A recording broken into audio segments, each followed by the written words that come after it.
नमस्कार दोस्तों, मैं दीपक शुक्ला आपका स्वागत करता हूं आपके अपने YouTube channel A to Z banking information पर।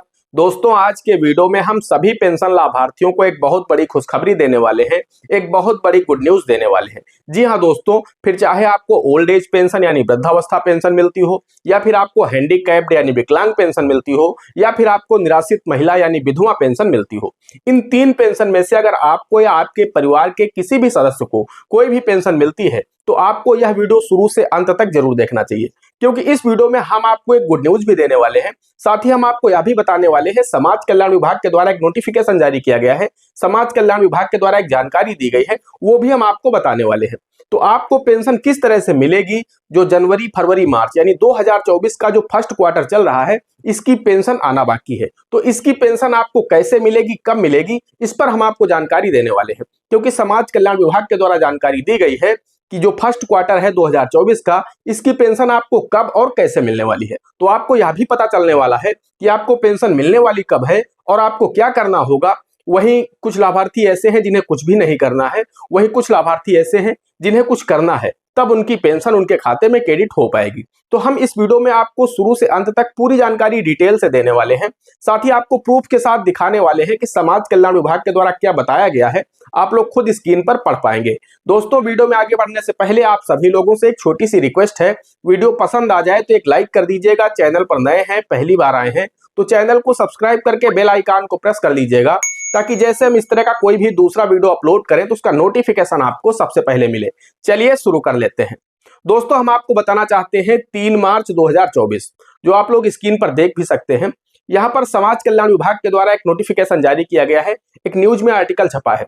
ज्यादातर 3 मार्च 2024 का आप किसी भी न्यूज आर्टिकल पढ़ लेंगे या जितने भी न्यूज़पेपर छपते हैं उन सभी में यह खबर प्रकाशित की गई है। वैसे यह जो न्यूज आर्टिकल है, यह अमर उजाला का है।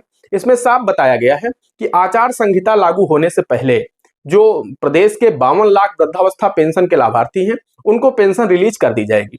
इसमें आगे हम आपको बताएं, लेकिन उससे पहले हम आपको यह बताना चाहते हैं कि दोस्तों, यहाँ पर जो निराश्रित महिला यानी जो विधवा पेंशन के लाभार्थी हैं, उन पेंशन लाभार्थियों को 28 फरवरी को ही पेंशन जारी कर दी गई है। जी हाँ दोस्तों, जनवरी फरवरी मार्च यानी जो 2024 का फर्स्ट क्वार्टर है, इसकी पेंशन 28 फरवरी को जारी की जा चुकी है।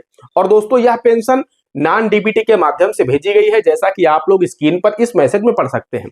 इस लाभार्थी को जो पेंशन दी गई है, इनकी पेंशन जो है वो निराश्रित महिला यानी विधवा पेंशन है, और ये 3000 रुपए जो जनवरी फरवरी मार्च के पहले क्वार्टर के हैं, यह खाते में क्रेडिट हो चुके हैं। तो अगर आपको भी निराश्रित महिला यानी विधवा पेंशन मिलती है तो आपके भी खाते में 28 फरवरी को या फिर 29 फरवरी को या फिर 1 मार्च को आपके खाते में पैसा क्रेडिट हो चुका होगा।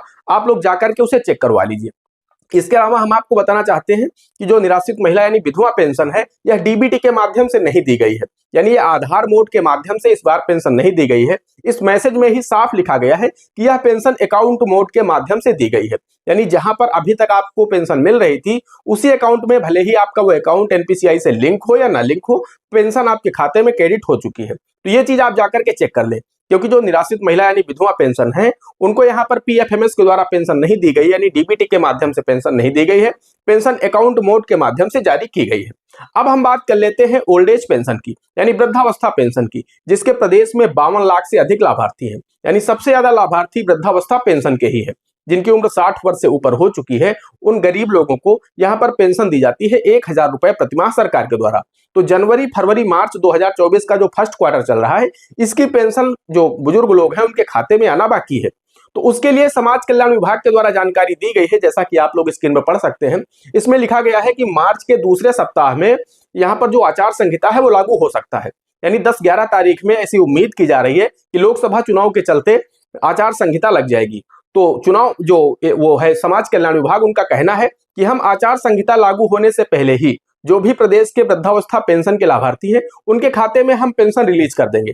3 मार्च को उन्होंने बोला है कि आने वाले 3 से 4 दिनों में आप लोगों के खाते में पेंशन क्रेडिट होना शुरू हो जाएगी, यानी हम पेंशन आपकी रिलीज कर देंगे। इसमें यह भी बताया गया है कि यह पेंशन डीबीटी के माध्यम से ही भेजी जाएगी। जी हाँ दोस्तों, अकाउंट मोड के माध्यम से पेंशन नहीं आएगी, यह पेंशन डीबीटी के माध्यम से भेजी जाएगी, यानी डायरेक्ट बेनिफिट ट्रांसफर के माध्यम से, यानी आधार मोड के माध्यम से। तो जिन लाभार्थियों का बैंक अकाउंट एनपीसीआई से लिंक होगा, उनके खाते में वृद्धावस्था पेंशन क्रेडिट हो जाएगी, 3,000 रुपए आ जाएंगे। वही जिनका खाता एनपीसीआई से लिंक नहीं होगा, उनके खाते में पेंशन नहीं आ पाएगी। तो इसमें नीचे यह भी बताया गया है कि जिन लाभार्थियों के खाते अभी सत्यापित नहीं है, जिनके खाते एनपीसीआई से लिंक नहीं है, जैसे जैसे वो अपने खाते को आधार से लिंक कराते जाएंगे, वैसे वैसे उनकी पेंशन उनके खाते में आती जाएगी। तो कुल मिलाकर के परेशान होने की आवश्यकता नहीं है। अगर आपकी पेंशन नहीं आती है तो आपको अपने बैंक चले जाना है और वहां पर जाकर के अपने बैंक खाते को एनपीसीआई से लिंक करा देना है। अब एनपीसीआई से आप अपने बैंक खाते को कैसे कराएंगे, इस पर मैं अपने चैनल पर बहुत सारे वीडियो डाल चुका हूं।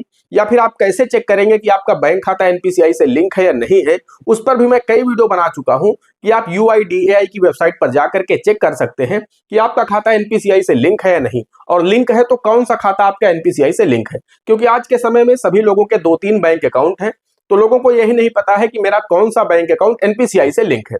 क्योंकि अगर 3 खाते हैं तो लिंक एक ही होगा, तीनों खाते आपके एनपीसीआई से लिंक नहीं होंगे। आपके खाते चाहे 10 हो, लेकिन एनपीसीआई से एक ही खाता लिंक होगा। और खाते में आधार लिंक होना अलग बात है और एनपीसीआई लिंक होना अलग बात है। मैं इस पर भी कई वीडियो बना चुका हूं, अगर नहीं देखा है तो देख लीजिएगा। क्योंकि ये जरूरी नहीं, बहुत सारे लोगों की धारणा रहती है कि मैंने अपने खाते में आधार लिंक करा दिया है तो मेरा खाता एनपीसीआई से लिंक हो गया। ऐसा नहीं है। आधार लिंक होना अलग बात है, आपका खाता एनपीसीआई लिंक होना अलग बात है। दोनों कार्य अलग अलग है। आपके खाते में आधार लगा है, इसका मतलब ये बिल्कुल भी नहीं है कि आपका खाता एनपीसीआई से भी लिंक है। उसके लिए आपको बैंक जाना होगा, अपने खाते को एनपीसीआई से लिंक कराना होगा। तो समाज कल्याण विभाग के द्वारा बताया गया है कि जिन लाभार्थियों के खाते में आधार लिंक है, जो एनपीसीआई से खाते लिंक है, उनके खाते में पेंशन 3 से 4 दिनों में पहुंच जाएगी, यानी 7 से 8 तारीख में। आज 6 मार्च हो चुकी है, मेरी समझ में ऐसा लग रहा है कि आज शाम से ही वृद्धावस्था पेंशन क्रेडिट होना शुरू हो जाएगी। ये कल परसों तक सभी के खातों में, यानी 8 तारीख तक सभी के खाते में वृद्धावस्था पेंशन की राशि क्रेडिट हो जाएगी। मैक्सिमम से मैक्सिमम 10 मार्च तक सभी के खाते में वृद्धावस्था पेंशन की राशि क्रेडिट हो जाएगी। वहीं जिन लोगों के खाते में वृद्धावस्था पेंशन की राशि 10 मार्च तक नहीं आती है, तो वो लोग चेक कर लें कि उनका बैंक अकाउंट ऐसा तो नहीं एनपीसीआई से लिंक ना हो, जिसके चलते उन्हें पेंशन ना मिली हो। तो वो लोग अपने बैंक अकाउंट को एनपीसीआई से लिंक करा लें। समाज कल्याण विभाग के द्वारा बताया गया है कि जैसे जैसे लोग अपने खाते को सत्यापित कराते जाएंगे, जैसे जैसे लोग अपने बैंक अकाउंट को एनपीसीआई से लिंक कराते जाएंगे, हम वैसे वैसे उनकी पेंशन रिलीज करते जाएंगे। तो उसके लिए आपको कहीं भी दौड़ भाग करने की आवश्यकता नहीं है। बस आप अपने बैंक खाते को एनपीसीआई से लिंक करा दीजिए और उसके बाद आप वेट करिए। जैसे ही दोबारा जो समाज कल्याण विभाग है दोबारा से जब प्रयास करेगा आपके खाते में पेंशन डालने की, तो आपके खाते में पेंशन क्रेडिट हो जाएगी। तो दोस्तों, इस तरह से आप सभी लोग अपने बैंक खाते को एनपीसीआई से लिंक करा लीजिए। फिर चाहे वो विकलांग पेंशन के लाभार्थी क्यों ना हो, विकलांग पेंशन के लाभार्थियों की भी पेंशन बहुत ही जल्द 10 मार्च तक ही उनके खाते में क्रेडिट होने वाली है। जबकि मैंने आपको बताया कि जो विधवा पेंशन है वो ऑलरेडी 28 फरवरी को ही क्रेडिट हो चुकी है और वो बिना डीबीटी के माध्यम से भेजी गई है, यानी अकाउंट मोड के माध्यम से भेजी गई है। लेकिन जो विकलांग और वृद्धावस्था पेंशन है ये डीबीटी के माध्यम से ही भेजी जाएगी और ये 10 मार्च तक आप सभी को मिल जाएगी। दोस्तों, आशा करते हैं वीडियो पसंद आया होगा। अगर वीडियो पसंद आया हो तो एक लाइक कर दीजिएगा। चैनल पर नए हैं, पहली बार आए हैं, तो चैनल को सब्सक्राइब करके बेल आइकन को प्रेस कर लीजिएगा, ताकि जैसे हम इस तरह का कोई भी दूसरा वीडियो अपलोड करें तो उसका नोटिफिकेशन आपको सबसे पहले मिले। दोस्तों, आज के वीडियो में इतना ही। मिलते हैं अगले वीडियो में किसी अगले इंटरेस्टिंग टॉपिक के साथ। तब तक के लिए जय हिंद, जय भारत।